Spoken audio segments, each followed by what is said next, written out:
Hi, it's Sav, they, them. I'm feeling really inspired to talk about the role of pleasure and oxytocin in how it interacts with what I call my ADHD symptoms. But to be totally honest, I'm pretty tired of living in a culture and living in a mental state that considers that a weakness or a lack of attention. So today I'm gonna just be cleaning up my room because I love a good room cleanup time lapse. And I'll be sharing about pleasure's role in ADHD. Today I am feeling authentic and inspired, and I was really sick for the last week. I got a really bad stomach bug, and I have some underlying stomach issues and immune issues. So while some other people got it and recovered within 2 or 3 days, it's been a week and I'm still pretty low. I'm also about to start my bleed, so that is definitely contributing. I'm really feeling in my authenticity today. I'm feeling into my inspiration and creativity and just my juicy slowness with the present, because by taking it really gentle this past week, I've been able to sink into my luteal stage, and it always makes me so much more connected to my tactile sense. And just more sensitive overall, which means also more observant. And if I can harness this state in the right way, it really helps. It helps me stay focused. It helps me connect back to my focus. So if any genderqueers who menstruate want to continue the discussion in the comments or whatever, please do it. Tell me what your relationship with your bleed is like while not being a woman, if that's how you identify. I really want to drink my tea, but it's really hot. So the practice that I've been playing with this last little while is noticing my blockages and feeling how they're showing up in my body. So I have a huge pile of clean laundry in my closet that's just in pile. It is not, they are not in their homes. And I feel a blockage about it. But when I'm too overcome with shame to even say that out loud, I can't investigate the blockage, let alone get to the other side. So classic, the way out is through. But one of my sort of internal prompts recently that I've been thinking about is, what does it mean to go through? What does that process practically look like? Because there are some processes where I sink into my feelings and I get stuck there. I actually become less connected with my core self. And when I'm in periods of really deep, mental illness, mental disbalance, for lack of better phrasing, I'm not connected to my core self. I can get so far away from my core and just get fully wrapped up, in this part of me that's showing up, but not this all of me that's showing up. So I'm investigating, how do you get out by going through. Get out of, basically difficult emotional or mental situations, which is everything. Any problem that you or I have ever at all, even if it's being caused by an external source, all of our suffering is being created internally. Not to say that we are consciously choosing suffering all the time, but that's a conversation for another time. Or maybe it'll be this time. Maybe we'll get into it. So how to get out by going through? Well, when it comes to me executing a task, I have to be able to not reject my sensations of avoidance.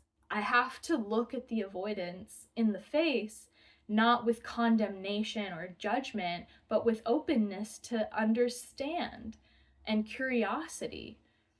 And it's kind of just like checking in with a little kid. So I don't want to fold my clothes and hang them up or whatever. And I feel this energy of rejection, aversion, avoidance.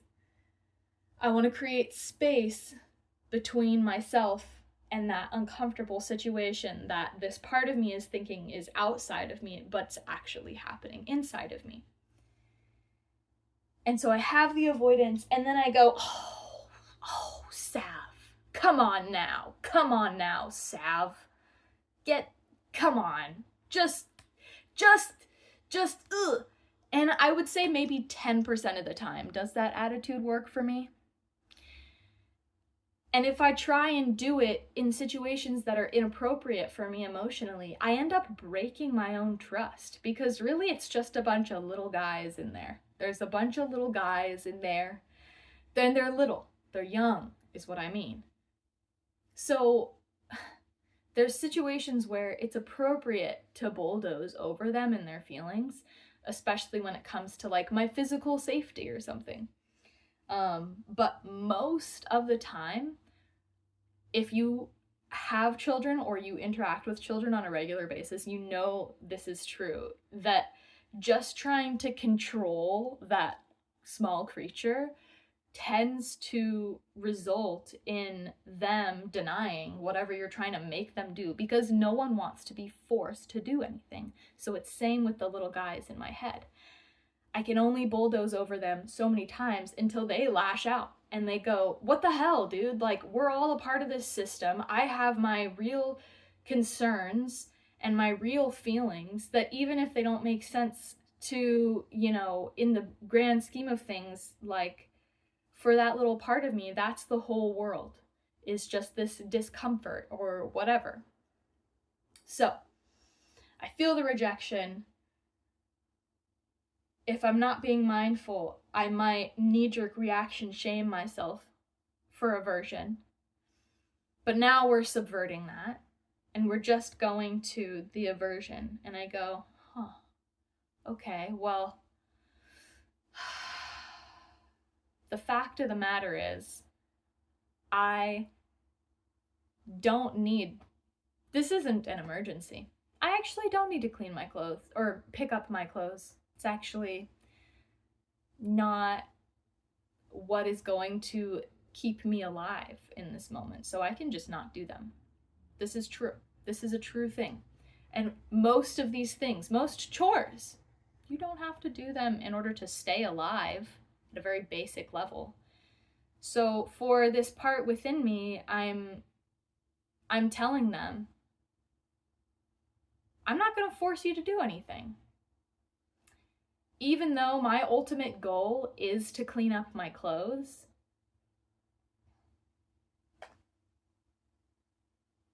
I've just realized that I can't force my way through. The little guy in here who has the aversion to doing that is only going to lose trust with me the more that I don't pay attention to them, the more that I ignore the sensations, the messages that they're giving me. So I sink into the physical sensation and I go, okay, I'm feeling this blockage. I'm feeling this part of me that is activated and really doesn't want to do this thing. And I'm not going to make them do this thing. It's very important that I know and they know that I'm not going to make them do anything.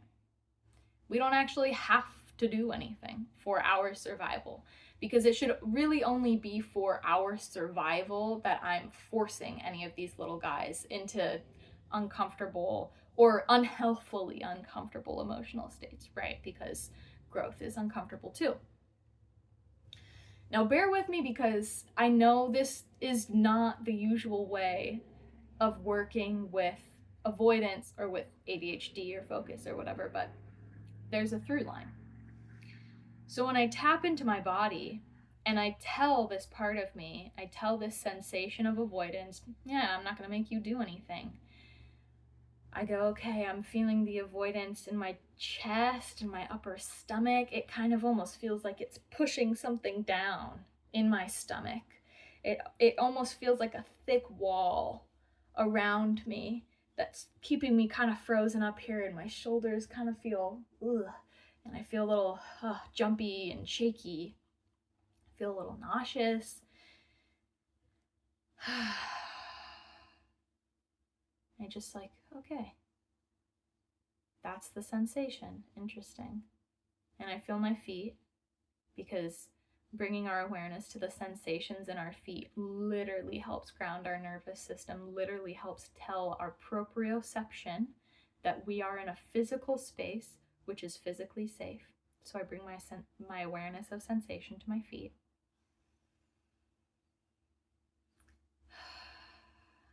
And I really enjoy deep breathing. Some people don't like it, but it works really well for me. So I just like keep sinking into my physical sensations.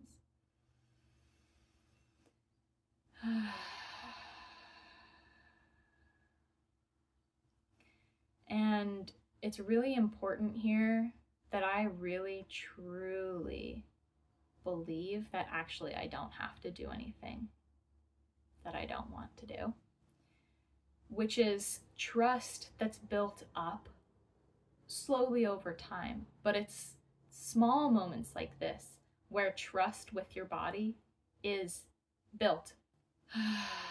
I'm sinking into those sensations, and I'm actually literally in this moment feeling that blockage that was in my stomach. It's melting away. The right side is melted, and the left side is slowly melting now too. I don't have to do anything. I'm not going to force myself to do anything. I'm not going to do any mental gymnastics to try and convince this part of you, this part of me, that I have to do anything. And I'm just letting it go. I'm just sitting. It's important I'm not doing anything else, though. That's the key. In order to not be fully engaging and getting wrapped up in that avoidance, we have to not jump into a different thing like scrolling. It's very, very, very, very important for this process to be in the body. So the next step, now that we're in our bodies, we're maybe noticing some stuff melt away. Maybe not. It's okay though. And then we'll take a hand to maybe the upper arm or a different part of the body that feels like relatively safe to touch for you, that's neutral, non-sexual, non-threatening. You know, maybe it's like the forehead. And just like feeling the sensation of your hand. It's also really good to know that we have all different types of nerve endings that sense different touch sensations, different physical sensations too, like hot and cold, or dry or humid. But we have specific nerve endings that only sense when we're receiving light, slow movement. It literally has like a particular rate of like centimeters of movement, but I don't remember what the rate is. It's not actually all that important, but It's the rate at which you might rub the face of a newborn baby. You're not gonna be, oh, nice newborn baby. No. It's slow. And it's very light. Very light. So you can tap into this type of touch. And the thing is, when these nerve endings, these particular types of nerves get activated, it's just a whole nother way to soothe the nervous system. Now, granted, if you're having a full-blown panic attack, this might not be your instant go-to. That's kind of like trying to shift from 5th gear to 1st gear. You can't skip the other gears. You do have to kind of like slowly work yourself back down.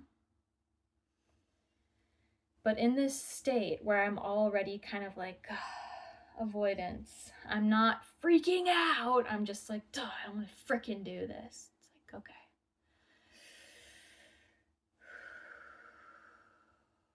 Cool. So what we're doing here is we're making room for pleasure, A, and B, spaciousness. We need the spaciousness to experience the pleasure. And why are we trying to give ourselves pleasure? Well, it is biologically necessary.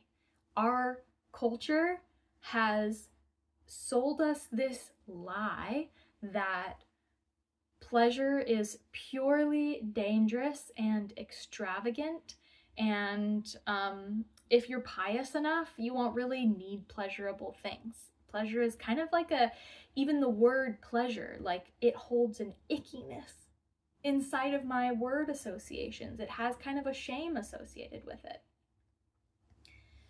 But pleasure, as it turns out, there's so much science coming out now about how pleasure and oxytocin not only regulates our hormones, but actually helps keep our body in homeostasis. It doesn't just regulate our hormones, it also regulates our ability to be present in our bodies.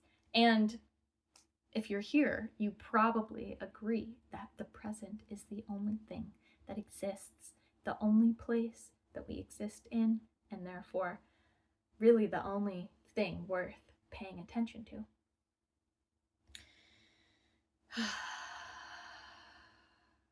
And then the other thing is, oxytocin also regulates dopamine. What do we know about dopamine?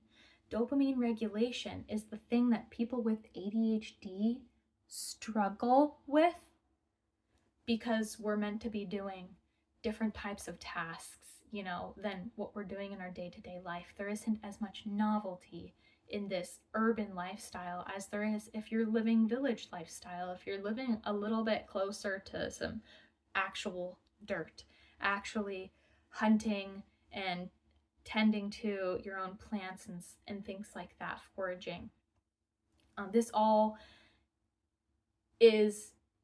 These are all activities that are strengths for people with what we are calling ADHD symptoms. But in these lives where we live in boxes, literal boxes, white squares abound, there is simply not as much novelty and not as much dopamine. So to give the ADHD brain pleasure, safe, relaxed, gentle, grounding pleasure and oxytocin, is to give the ADHD brain regulation. Not regulation as in suppression, regulation as in genuine nourishment, genuine grounding. Actually giving our brains, our bodies, what they're truly craving. And then comes the awareness that, oh, this part of me is avoiding doing this task because it's afraid that it's not going to give me the nourishment that I need on an energetic and chemical level. So, I'm here filming in my very messy room from having gone on trips and be the most ill I think I have ever been in my life. I'm here in my messy room showing it to you, to show you an honest and vulnerable process that I'm experimenting with and thus far is really promising. It's vulnerable and honest because I don't actually know how much I'm going to be able to get done today. I am still working on how to determine how much energy is still in my body battery from day to day. It's kind of something that I am trying to bring more awareness to, but is like hard for me to decipher. So I might do half of my clothes today and then not finish the rest, but I think that's okay. And you know, real people in real life want to see real shit, so here you go, baby. Also, I feel inspired to share a somatic practice that I've been taking inspiration from. That was created by someone on YouTube called Pleasure as Praxis. Her videos are very good and very inspiring, and she knows about science.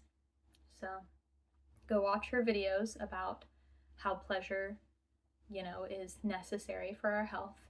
And I feel really inspired to talk about it more in terms of all gender inclusion, because she really focuses on the female body, which is super important and I think is really, really cool that she's doing. And I want to take that information and expand it to be more relevant to me, because I have what most call a female body, but I'm not a woman. Yeah, let's get into the practice. To begin, find a comfortable place to sit or lay down. You're welcome to pause the video to do this. Have a look around the physical space that you're in. Just noticing neutrally, like blanket, wall, artwork, fog, lampshade, or just observing without naming. And using our eyes and stretching them in different angles does literally help stabilize our nervous system and bring both hemispheres of the brain back into calibration.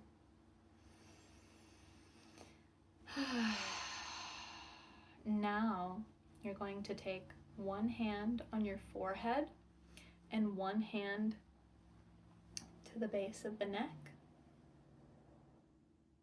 and you're going to lift up on the base of the skull. I'm going to lift up at the base of the skull and gently push down on the forehead. So this is, you might notice, you need to yawn. This is kind of like giving yourself a hug. It's releasing oxytocin. It's stimulating both sides of the brain. And take a deep breath.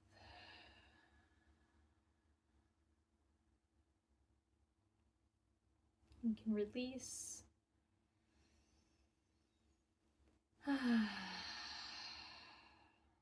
And notice how the shoulders are relaxing more. how the space in between each vertebrae, you might feel it expanding a little bit, like your spine is less contracted, or I don't know what you call it, squished. Next, take your soft paws. You're going to use this part of your knuckle, keep it nice and soft, and bring it to the base of the skull again, and just give yourself gentle, really gentle here. If you get headaches or migraines or you have neck pain or whatever, this is a really good spot. This is massage therapist approved. Taking a breath and releasing.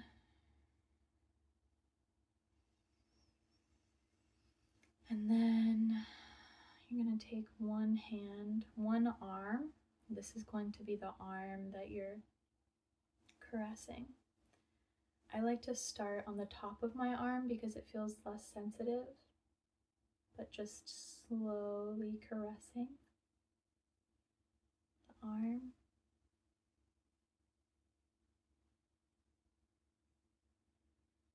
Working all the way up to the elbow.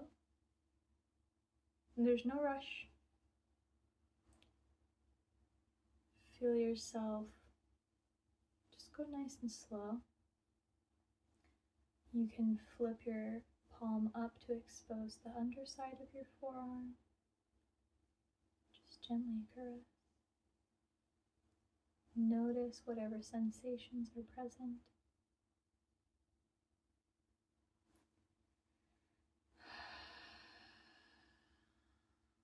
And set that arm down. And let's do the same to the opposite arm. And starting on top of the forearm. And breathing.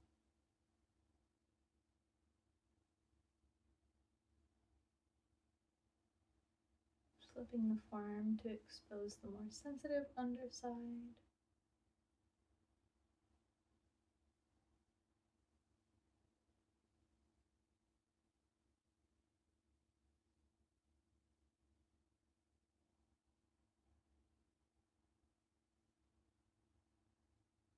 And setting that arm down.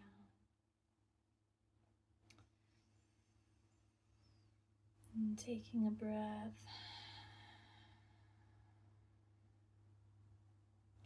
And it's really good to cycle through that sequence a couple of times. And you're welcome to pause here, or as you continue to watch the video, keep cycling through. And now that I'm feeling more grounded, more regulated, I felt more pleasure, my oxytocin has increased, my dopamine has subtly increased, and that part of me that was feeling aversion is feeling a little safer. It's not feeling so strongly averse to cleaning, actually, genuinely.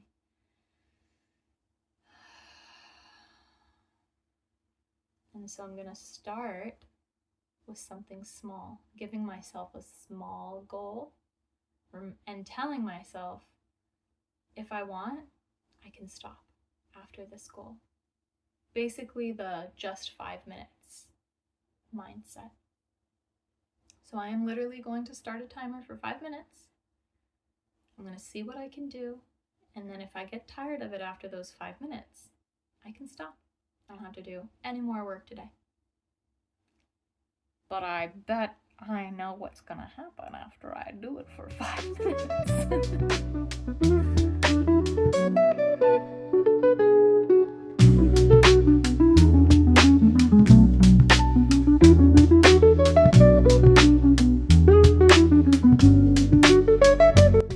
Working for 15 instead of 5 because the sound of the timer didn't go off while I was recording myself. Before I get too distracted talking to you guys, I do just want to say, like, once you're in the flow, it's such a juicy space. Like, so much wisdom can arise when you're in your flow, no matter what the flow is. Clarity arises. So it's a really, really incredible, potent, magic portal that with a little practice, we can access every single day. Every single day. And I'm on a journey to be accessing it every day. I'm gonna go heat up my food, put on my cute outfit, and then keep cleaning.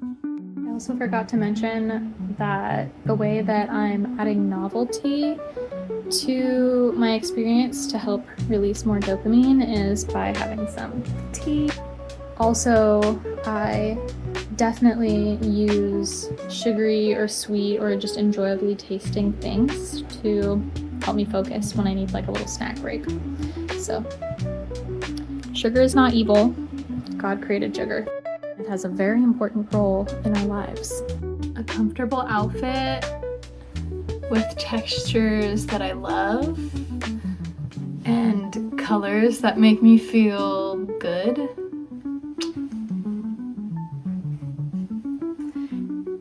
In the cashmere and the silk. Everything secondhand or free.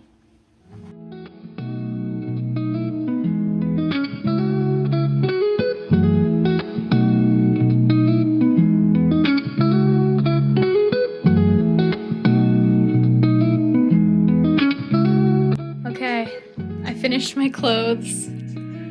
I'm really, really proud of myself. I don't actually know how long that took. I haven't looked at the time. But I have a confession to make, which is that I wasn't totally going as slow as I really wanted to go because I realized that the farmer's market is today. I love my farmer's market. So I'm gonna try and get there. I think I have plenty of time. I don't need to be rushing. Slow is smooth and smooth is fast. Slow is fast. Okay, here's the fit. I'm feeling really accomplished because I had my first semblance of a normal poop since I've been sick a week ago.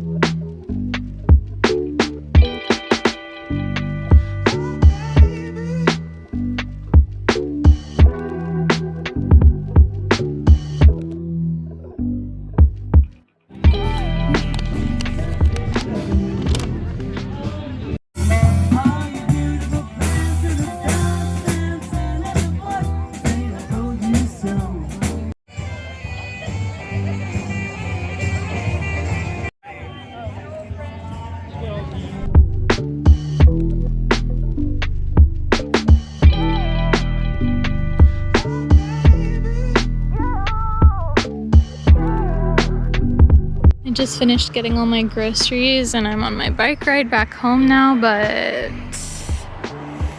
the forest is calling and I must go.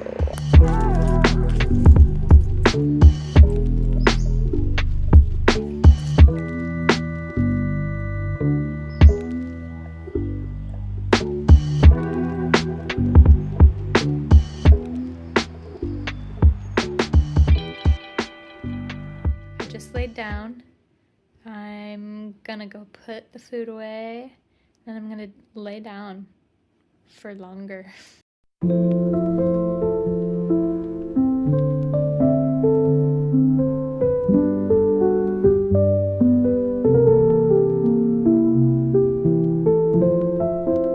Time for a little break.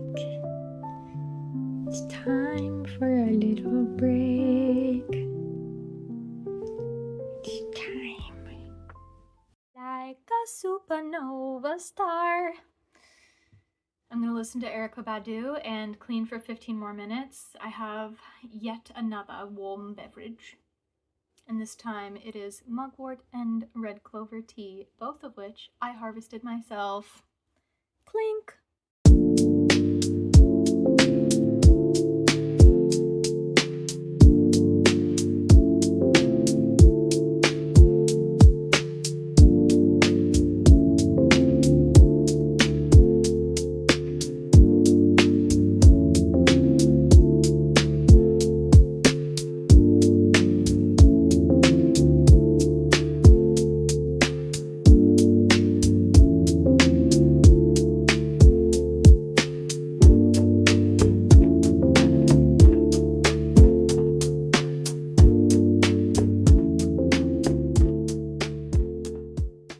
Didn't do a proper before and after of like my closet or like the whole room, you know, but I'm really proud of myself.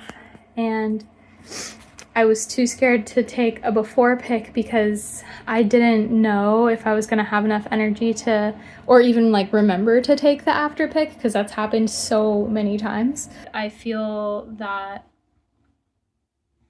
what I just experienced is evidence, at least for myself, that using pleasure as regulation is not just nice, but actually functional and necessary. Because, you know, I told you guys I was going to do 15-minute increments. I gave myself that option, knowing that, you know, at some point I might need to just stop for the entire rest of the day. But I did one 15-minute increment, and then for this, after I took a break, the second increment, I was like, I'm not gonna set a timer. I'm just gonna complete this task. And I think that that is a direct result of giving myself the rest and the stimulation, you know, the novelty and the pleasure that my body, my nervous system literally needed to be able to clean my room. And it didn't take me all day, which it usually does, genuinely. I'm like lying on the floor, I'm scrolling on my phone, like just trying to like bring myself to the place where I can just do these like day-to-day tasks sometimes. Not all the time, but sometimes. And I know a lot of you resonate, so I really, really encourage you to just have a body practice of some sort. Some kind of somatic practice that brings you pleasure, actually. Like some kind of bodily practice that feels good. And exercise is really great, and doing hard things physically, doing deep tissue massage and things like that are good for you, but it's really important to give yourself gentle, soft, safe, comfortable, low stakes pleasure.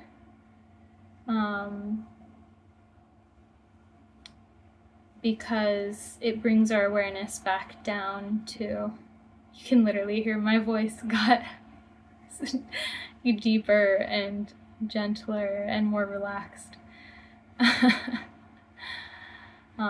But really, to be able to have sustained energy even throughout the day, we have to move in the ebb and the flow. I don't think this is just the female body either, you know, and I don't think this is just for people with ADHD. I think this is just human stuff. And I may use certain tools more than others because we're all unique, but I think that, you know, oxytocin and pleasure and grounding, meaning shifting the nervous system down gear slowly, is what regulates us. So even throughout the day, we need to take breaks.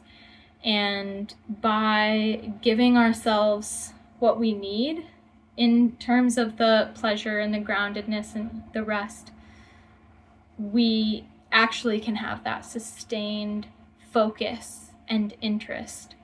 And do the little things that help make the task more fun, light an incense or a candle, or drink some tea, you know, smell some essential oils or other, you know, fragrances, drink some bubbly water, have some music on in the background. Maybe don't do all of that at once, because at that point it is becoming the distraction, you know. But add the pleasure in. Add the pleasure into the experience. You know, make it an additive technology rather than a subtractive, because when we're working with a brain that's desiring more dopamine or craving more fulfillment, you know, it's not going to react in such a chill way if we're like, and you can't have music and you can't have incense, you just have to focus. So it's literally like that tension, like, woo, like did something to my neck. But yeah, a lot was accomplished today. I believe in you. I trust you. The way out is through. The conflict is the doorway. Lean in to the sensations of the present moment. My air filter is unhappy about the incense in my room, so it's kicking on louder now. But yeah, that was the video for today, different than the previous. I hope you all enjoyed. Please take care of yourself, drink some water, and go stand outside, and remember that this infinite present moment is actually the most interesting thing that we could be experiencing, and it's not happening on the devices. Thank you so much for watching, my fellow Earth Angels. I'm feeling really stoked at this time in my life because I'm doing so much creating.